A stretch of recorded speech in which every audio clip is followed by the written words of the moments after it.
প্রিয় দর্শক শ্রোতা, আসসালামু আলাইকুম এবং অফুরন্ত শুভকামনা সবার জন্য। এপিসোডের শুরুতেই একটি ছোট্ট স্যাটায়ার দিয়ে শুরু করব।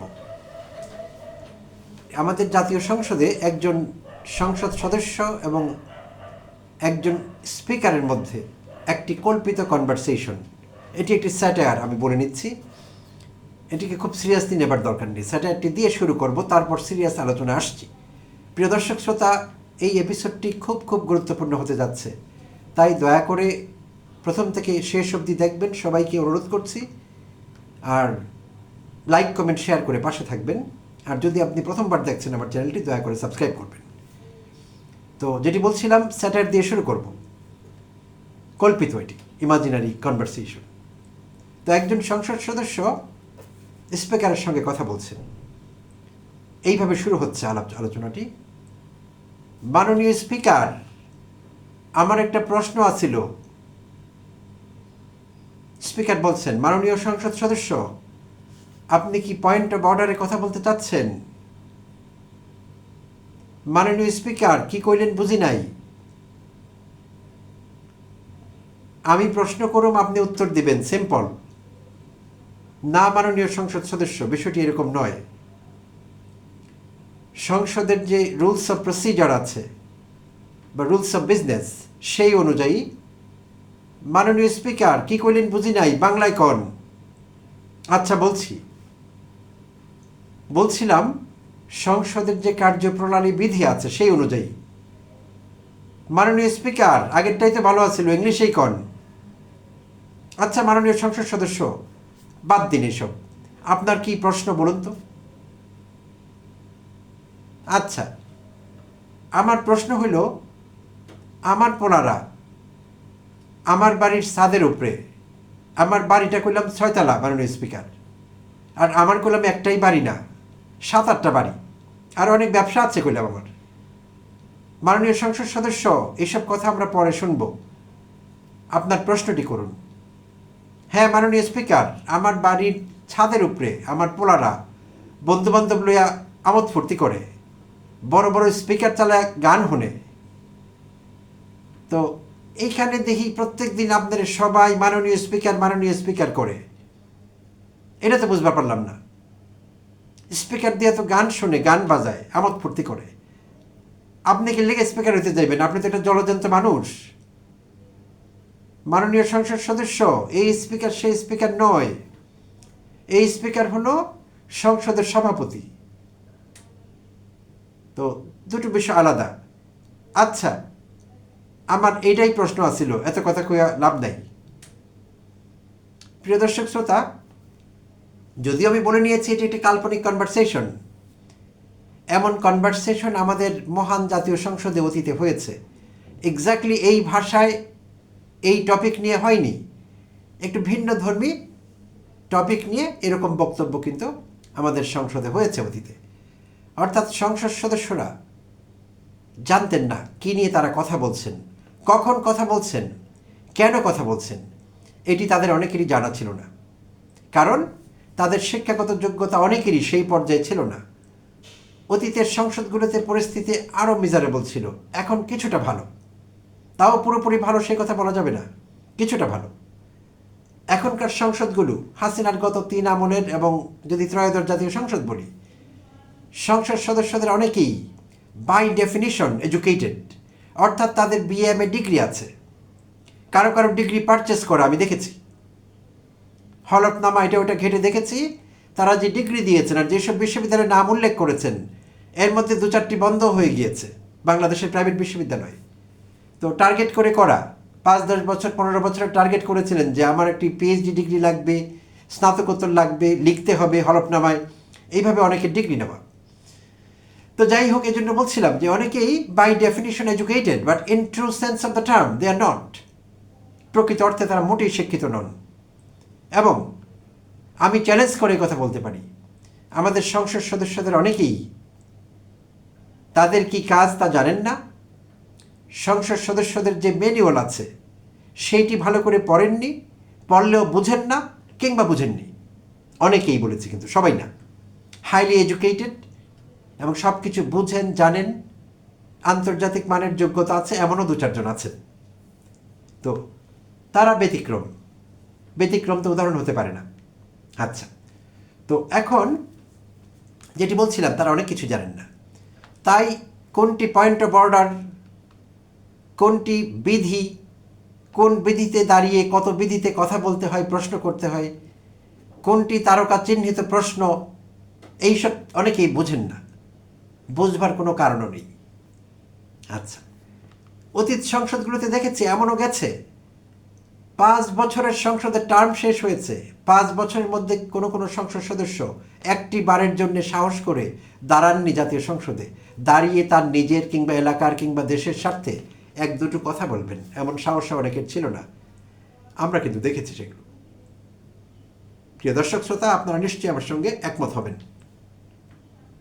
তো এই যখন আমাদের সংসদ সদস্যদের অবস্থা, তখন একজন সংসদ সদস্যদের প্রধান কাজ হলো আইন প্রণয়ন করা, এলাকার উন্নয়ন করা স্থানীয় সরকারের কাজ। তো আওয়ামী আমলে বিষয়টি বেশি হয়েছে, বিএনপি আমলেও আগে হয়েছে। তো সাংসদদের ব্যস্ত রাখা হতো স্থানীয় সরকারের কাজে, কিছু বরাদ্দ দিয়ে এলাকায় উন্নয়নের কাজ করতে হবে, অর্থাৎ দলের পক্ষে ঢোল পেটাতে হবে, কি কি করছি আপনাদের জন্য। এই কাজ কিন্তু স্থানীয় সরকারের, ইউনিয়ন পরিষদ চেয়ারম্যানের, উপজেলা চেয়ারম্যানের, এগুলো কিন্তু তাদের কাজ, এগুলো এমপি সাহেবদের কাজ না। বাট তারাই এই কাজ করছিলেন, সম্ভবত এখনও করবেন আর বহুদিন। তো তাদের প্রধান কাজ আইন প্রণয়ন করা। আইন প্রণেতাকে ইংরেজিতে বলা হয় লেজিসলেটর। এবং সরকারের যে বিভাগগুলো, রাষ্ট্রের যে বিভাগগুলো, আইন পরিষদ একটি বিভাগ, তো এই আইন পরিষদকে ইংরেজিতে বলা হয় লেজিসলেচার। তো লেজিসলেটর অ্যান্ড লেজিসলেচার এই শব্দগুলো এখন যে জাতীয় সংসদ আছে, ত্রয়োদশ জাতীয় সংসদ, আমি চ্যালেঞ্জ করে বলতে পারবো, এমনকি তারা যদি প্রস্তুতি নিয়েও আসেন 1 সপ্তাহ পড়াশোনা করে, তারপরেও 90% মেম্বার অফ পার্লামেন্ট এখন যারা আছেন তাদের 90% এই দুটো শব্দের বানান করতে পারবেন না সঠিকভাবে। লেজিসলেটর অ্যান্ড লেজিসলেচার বানান করতে পারবেন না, ভুল বানান করবেন। যাই হোক, তাদের আর পচাবো না, যথেষ্ট হয়েছে। আচ্ছা, তো কেন এই কথা বলছি? শিক্ষাগত যোগ্যতা এটি একটি দুষ্প্রাপ্য বিষয়। বাই ডেফিনিশন আজকাল সার্টিফিকেট পাওয়া যায়, অনেকেই শিক্ষিত। প্রকৃত শিক্ষা বুঝে শুনে কিছু বলবার মতো, কিছু বুঝবার মতো, কিছু লিখবার মতো এই যোগ্যতা এখন কাঁঠালের আমসত্ত্ব কিংবা অমাবস্যার চাঁদ, যাই বলি না কেন। আচ্ছা, তো এখন হঠাৎ করে আমি এই বিষয়ে কন্টেন্ট বানাচ্ছি কেন, কথা বলছি কেন? কারণ আছে। আর কারণটি হলো, মঙ্গলবার 2জন হাইকোর্টের বিচারক, জনাব আহমেদ সোহেল, বিচারপতি আহমেদ সোহেল এবং বিচারপতি ফাতেমা আনোয়ার, এই দুজনের সমন্বিত বেঞ্চ একটি রুল জারি করেছে। আর সেই রুলটি হলো সরকারের 3জন কর্তা ব্যক্তির উপর। তারা কারা? স্থানীয় সরকার সচিব, তারপর আইন সচিব এবং প্রধান নির্বাচন commissioner, CEC, chief election commissioner. এই 3জনের উপর রুলটি জারি করেছেন 2 বিচারপতির সমন্বিত বেঞ্চ। আর রুলটি আসলো একটি রিটের পরিপ্রেক্ষিতে, আর সেই রিটটি করা হয়েছিল সপ্তাহখানেক আগে।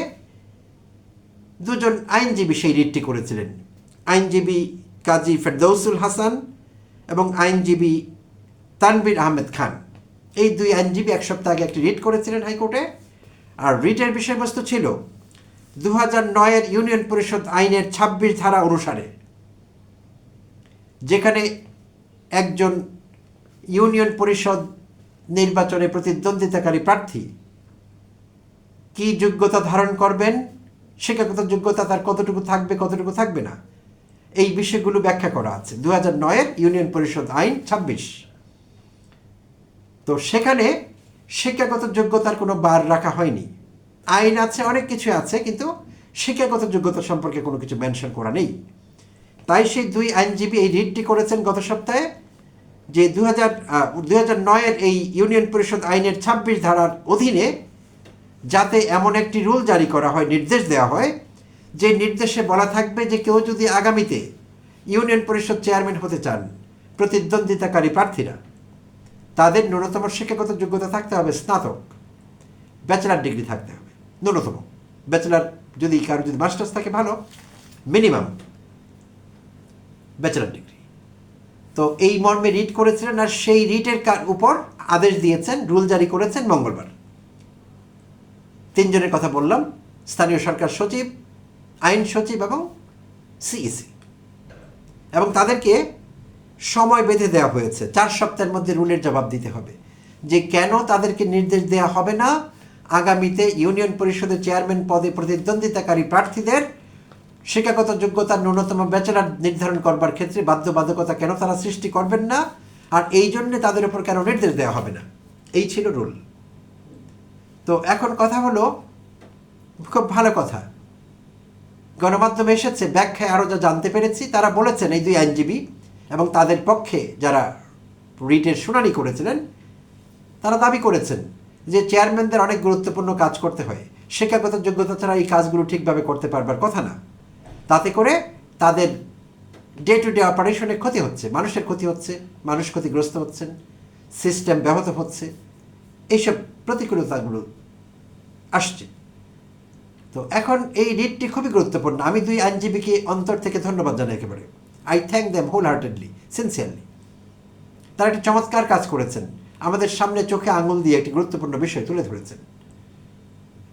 আর বিচারপতি দ্বয়কেও আমি ধন্যবাদ জানাই, তারা একটি চমৎকার রুল জারি করেছেন 3জন দায়িত্বশীল লোকের ওপর যারা এই কাজটি চাইলে করতে পারেন। তো এখন কথা হলো যে ইউনিয়ন পরিষদের চেয়ারম্যানের যোগ্যতা নিয়ে আমরা চিন্তা করছি, করা উচিত। তাহলে এর চেয়ে গুরুত্বপূর্ণ তো জাতীয় সংসদ। জাতীয় সংসদের লেজিসলেটর বা আইন প্রণেতারা বা সংসদ সদস্যরা বা এমপিরা কোন যোগ্যতা ধারণ করবেন, তাদের শিক্ষাগত যোগ্যতার ব্যাপারে আমাদের কি জানা আছে, আসলে বাস্তবে কি আছে। সুপ্রিয় দর্শক শ্রোতা, সংবিধানের 66 অনুচ্ছেদ অনুযায়ী আর্টিকেল 66 আর আরপিইউ, যেটিকে আমরা গণপ্রতিনিধিত্ব আদেশ বলি, আর 1972-এর আরপিইউর 12 অনুচ্ছেদ অনুযায়ী সংসদ সদস্য প্রার্থীদের যোগ্যতা অযোগ্যতার ব্যাপারে সেখানে বয়ান আছে, কথা আছে, বক্তব্য আছে। আর সেই বক্তব্যে অন্য অনেক কিছুর ভিড়ে শিক্ষাগত যোগ্যতার কথাটি শিথিল করা হয়েছে। অর্থাৎ একজন এমপি প্রার্থীর কোনো নির্দিষ্ট শিক্ষাগত যোগ্যতা লাগবে না। কোনোদিন স্কুলে যাননি, তিনিও এমপি পদে দাঁড়াতে পারবেন। এমএ পাস করেছেন, পোস্ট ডক্টরাল ডিগ্রি আছে, তিনিও এমপি পদে দাঁড়াতে পারবেন। অর্থাৎ মিনিমাম কোনো বার নেই। না থাকবার কারণে এমন ঘটনাগুলো ঘটে, যেই ঘটনা এপিসোডের শুরুতে আমি অ্যাক্টিং করে কল্পিত একটি কনভারসেশনে স্পিকার এবং একজন সংসদ সদস্যের বক্তব্যে দেখিয়ে দিয়েছি। একজন সংসদ সদস্য বলছিলেন যে আমি প্রশ্ন করুম, আপনি উত্তর দিবেন, সিম্পল, এর মধ্যে এত কথা কি। তো প্রিয় দর্শক শ্রোতা, এরকমই হবে। কারণ শিক্ষাগত যোগ্যতা না থাকলে, প্রপারলি এডুকেটেড না হলে, আইন প্রণয়ন তো দূরের কথা, আইন প্রণয়ন বানানো করতে পারবেন না। প্রণয়নে কি দন্তন্য না মূর্ধন্য তাও জানবেন না। আর লেজিসলেচার সেগুলো তো অনেক পরের কথা। তাই বছরের পর বছর যাবে, জাতীয় সংসদে সাহস করে দাঁড়াতে পারবেন না, নিজের এলাকাকে যথাযথভাবে প্রতিনিধিত্ব করতে পারবেন না, রাষ্ট্রীয় গুরুত্বপূর্ণ কোনো বিষয়ে আলোচনায় অংশগ্রহণ করতে পারবেন না, কিন্তু জাতীয় সংসদের থেকে মিনিটে 3.25 লাখ টাকা নষ্ট করতে পারবেন। প্রিয় দর্শক শ্রোতা, এই বক্তব্য আমি অনেক এপিসোডে রেখেছি, কেননা এই সত্য জানা আমাদের জন্য খুব গুরুত্বপূর্ণ।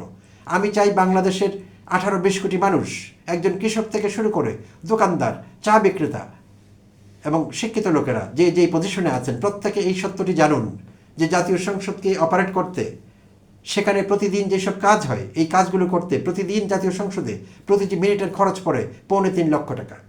এই 3.25 লক্ষ টাকা ব্যয় করে আমরা সেখানে কোনো ভার, সেখানে কোনো সং, সেখানে কোনো জোকার সেখানে যাক, গিয়ে আমাদের সময় নষ্ট করুক, অপ্রয়োজনীয় কথা বলুক, জনগণের টাকা নষ্ট করুক, সেটি আমরা চাই না। আমরা চাই প্রতিটি মুহূর্ত, প্রতিটি মিনিট কাজে আসুক দেশের মানুষের, দেশের। তো সেই জন্য এই আলোচনাগুলো করা। তাই আমি আসলে সরকারের ঊর্ধ্বতন মহলের দৃষ্টি আকর্ষণ করছি, এই বিষয়ে রেলিভেন্ট যিনি কনসার্নড অফিশিয়াল, তিনি হলেন সিইসি, চিফ ইলেকশন কমিশনার বা প্রধান নির্বাচন কমিশনার, তার দৃষ্টি আকর্ষণ করছি, প্রধানমন্ত্রীর দৃষ্টি আকর্ষণ করছি, বিরোধী দলীয় নেতার দৃষ্টি আকর্ষণ করছি। সংসদ সদস্যদের শিক্ষাগত যোগ্যতা সম্পর্কে সংসদে আলোচনা হতে পারে, আলোচনাটি হওয়া দরকার। এটি অত্যন্ত গুরুত্বপূর্ণ একটি আলোচনা। অন্তত বিরোধী দলের নেতাকে আমি অনুরোধ করব, দয়া করে এই ইস্যুটি জাতীয় সংসদে তুলুন, এই বিষয়ে কথা বলুন, মতৈক্যে আসুন এবং সংসদ সদস্যদের যোগ্যতা নিরূপণে একটি স্ট্যান্ডার্ড তৈরি করুন, যাতে ভবিষ্যতে আমাদের আর এমন সংসদ সদস্য দেখতে না হয় যারা সংসদে দাঁড়িয়ে জানবেন না পয়েন্ট অফ অর্ডার কাকে বলে, যারা জানবেন না রুলস অফ প্রসিজার কি, যারা জানবেন না কার্যপ্রণালী বিধি কাকে বলে, এমন সাংসদ আমরা চাই না জনগণের অর্থ ব্যয়ে। সো অনেক অনেক ধন্যবাদ জানবেন প্রিয় দর্শক শ্রোতা, আপনাদেরও অসংখ্য ধন্যবাদ সঙ্গে থাকবার জন্য। আবার কথা বলবো অন্য কোনো এপিসোডে অন্য কোনো টপিক নিয়ে। সে পর্যন্ত সবাই ভালো থাকবেন, এবং সাবস্ক্রাইব করা না হলে দয়া করে সাবস্ক্রাইব করবেন চ্যানেলটি, লাইক কমেন্ট শেয়ার করে পাশে থেকেছেন সেই জন্যে ধন্যবাদ।